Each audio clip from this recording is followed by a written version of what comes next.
Jamaica 0, Cuba 0. Coach said there's a lot of positives. Yeah, I do agree. I do agree. But boy, I'm telling you, that was not the result that we should be pleased about.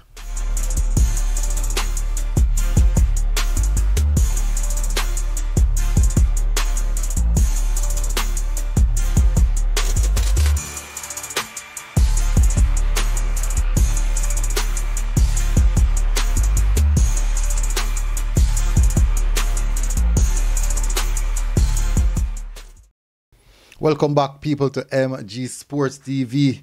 It is Jamaica 0, Cuba 0 match reaction. Thank you very much for tuning in. Hit the like button, hit the subscribe button. People, listen. This is my opinion. This is what I saw from the game, yeah? And I do think you're going to have persons who come with various amount of opinions. And nothing's wrong with that. We all are entitled to what we think and to how we actually view the game. Let's start off. I think overall start lineup was a pretty decent start lineup. I personally expected to see John Russell in the midfield. Nevertheless, Latibodiere is in midfield. Let me just run through the start lineup so you guys can see. But I do think that it's a relatively strong starting lineup. Specifically where the midfield is concerned, I'm going to tell these people, we have seen quite a lot of coaches utilize John Latibodiere in the midfield now. Well, second coach now. We see Al Grimson do it. Now we see McLaren doing it. Blake in goal, Lemmy at right back, Damien Lowe and Pinnock, centre back Piern, Amar Bell in left back position, Bobby Reid and Demar Gray out wide, Latibodiere and Casey Palmer in the middle of the pitch. Bobby Reid kind of play like a midfielder as well. Jamal Lowe actually out wide on the right hand side, Gray on the left hand side, and Mikel Antonio leading the line. So the first big change from this is we don't see the double strikers or the two same profile strikers in Mikel Antonio and Nicholson starting together. So that's our first change where observation is concerned. We move away from the 4-4-2 into a bit of a 4-3-3 with one pivot. The one pivot was Latibodiere. And overall, I thought that Latibodiere had a fairly decent game. I thought it was really good. Now, let's get into the game. We started our game quite well.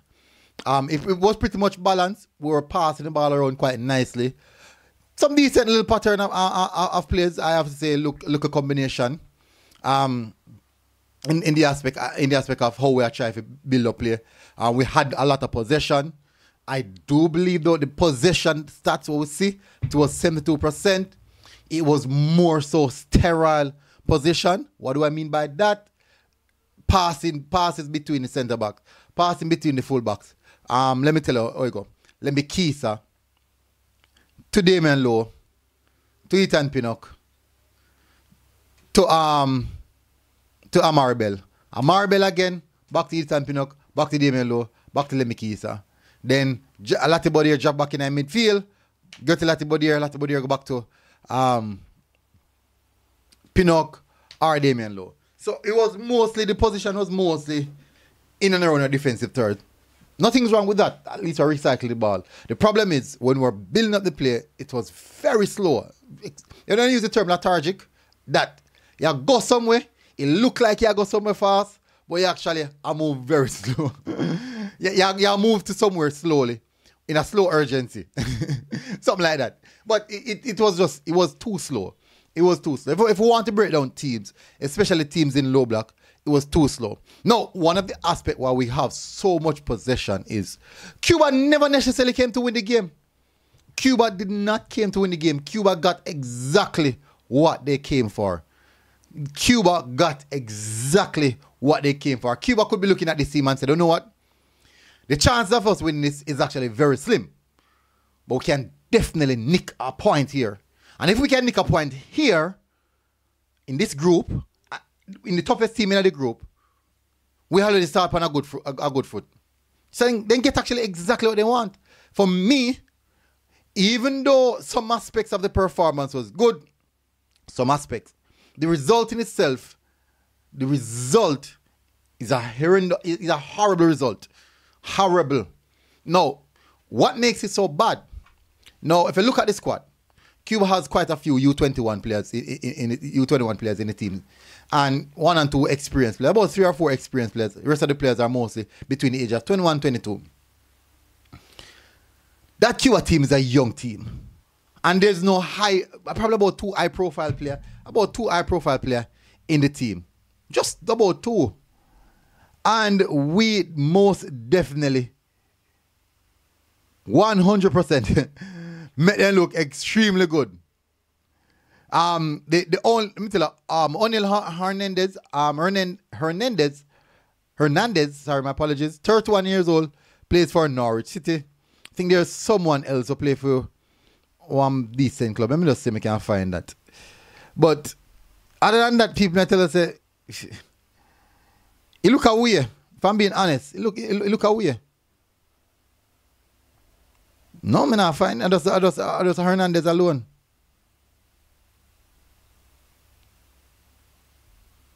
Phew. I just Hernandez. You can probably say a high profile. Yep. Just him. Where high profile is concerned, just him. I think the number 10 what came on, well, he looks really good. Oh, the number 10, Inter Miami FC 2. It's actually Inter Miami setting up play for next pro, Inter Miami MLS next. He look really good, the number 10. No, 20 years old. But and then look on this squad of people. We should be beating the squad 5 or 4. The amount of chance when man and dash blatantly. But the thing is, as I said, why I don't know. And the supporters were so disappointed. The supporters came out. The supporters came right out. The supporters came out, and that is what they got. That was pretty distasteful. Let me say it. Then now, when the thing now go right, McLaren took so long to make his changes. It took too long. When Norman Campbell came on, I thought that was also the perfect opportunity to bring on Kyle Dixon. We needed an injection of something different, something a bit of pace, something sparkly, something will make a difference. Norman came on, but I thought that Kyle could have came on as well at that point in time. And the game was panned out, and the only time we get little change, we get little poof in our step, it wasn't time Kyle came on. But boy, quite a disappointing result. Yes, we passed on the ball, but I don't think we should expect anything less than the team that passed on the ball. We play against Cuba. I see a lot of persons highlighting the amount of possession we have because the coach himself mentioned the amount of possession we have. But if you look into it, people, if you really, really look into it, we're playing against a Cuba team. When we look at our team, so much EPL players, so much players are playing at the highest level in our team. It's expected that we are going to have more possession. It's expected that we probably are going to kick more shots than them. Especially when they go down to 10 man. From the first half, they went down to 10 man. And we still could not break the scoreline. We got through 1 and 2 times. Our horrible miss by Boza. Terribly missed by Boza. Terribly missed by Jamalo. There's no excuse for those misses. None. If me can score that, I expect Uno to collect millions to score that. If me can score that, not like a scrimmage ball game, I would expect Uno to collect millions to score that. No, me not go say, this is thing, people. It's not me complaining. But I do believe that when you look at the team that we're playing against, if you look at the team we're playing against, video probably a peak. Give me a second, people. My apologies.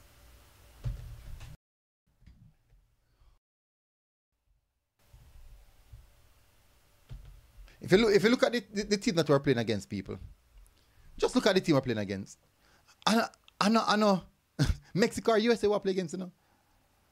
We're going to say, boy, them defensive rigid. The keeper, most of the shots them we see keeper save. Actually, they keep them point blank at the keeper. Yes, probably about 2 of them were immaculate saves. Even though when the game started, I said, I can't really keep at this. Like the first 10 minutes, me seeing do look at something, and then after that, I said, whoa. Really good keeper. But at the end of the day, quite a few of those shots that were kicked, they kicked straight at the keeper. They kick them straight at the goalkeeper.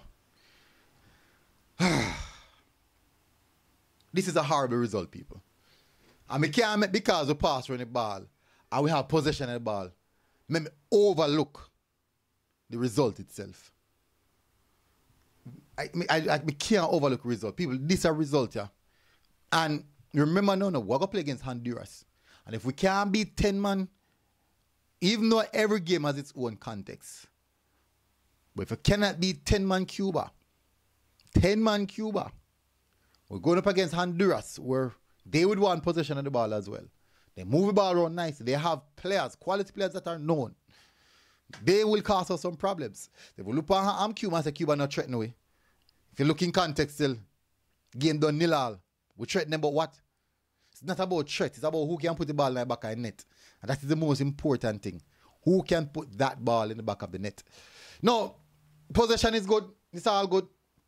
Kicking 20 shots is all good. When you play against a team of the lower level, not saying that Cuba not good none at all, but a team we're doing a pecking order, and also with 10 men. You expect to kick more shots. You expect to have more possession. Expected. Even if they may have 11 players, we expect we're going to dominate possession. Even with 11 players. Now, people are coming in the comment section and tell me, say, boy, if it was Al Grims, we'll sit back and defense. Not necessarily. Go and watch the last couple of games we play against the smaller teams in the Caribbean. We had more possession than them. And we beat them. Either 1-0 or 2-1 or 3, whatever, we beat them. But poor day in office where the strikers are concerned. Still have a few things if it is, because I do think that 1 and 2 times we look a bit jaded. Overall performance, I thought that Latibody had a really good game. Demar Gray had a good game as well. I thought Lemmy Kisa moments going forward him look good, but defensively look mash up, man. Look tired. Definitely need to get some football and then belt. Ethan Pinnock look cool and calm as always. Demelo had a good game overall. 1 and 2 rush moments, but he had a good game overall. Bobby Reid, I do think Bobby Reid was okay. Some of the time he seems to try to split the defense. Still expect a little bit more from Bobby Reid as well. Antonio worked really hard, but he missed some chance as well. Yeah, work alone, not enough. You have to put the ball in the back of the net, especially if you're a striker. Jamal Lowe, missed some chance. Jamal Lowe was a bit frustrating that night, I tell you the truth. Lowe was kind of frustrating. I think that's it. Is that the team? Casey Palmer, a few flicks and tricks for Casey Palmer. Overall, some of the time he can move the ball a little bit faster and pick him pass a little bit earlier. But, 1 and 2 flicks and tricks to get the crowd wild up and, they like what them see. But, totally, overall, where the result is concerned, unacceptable. We can't accept that. We just can't accept that. People are going to tell me how good the team play, or them have possession, much shot and kick one goal. The overall team performance, where the result is concerned, unacceptable. We just can't accept that. It's rough. We just can't accept that, people. Anyways, big up on yourself, people. Smash the like button, hit the subscribe button. I'll see you guys again. Until next time, MG Sports TV. Guess what?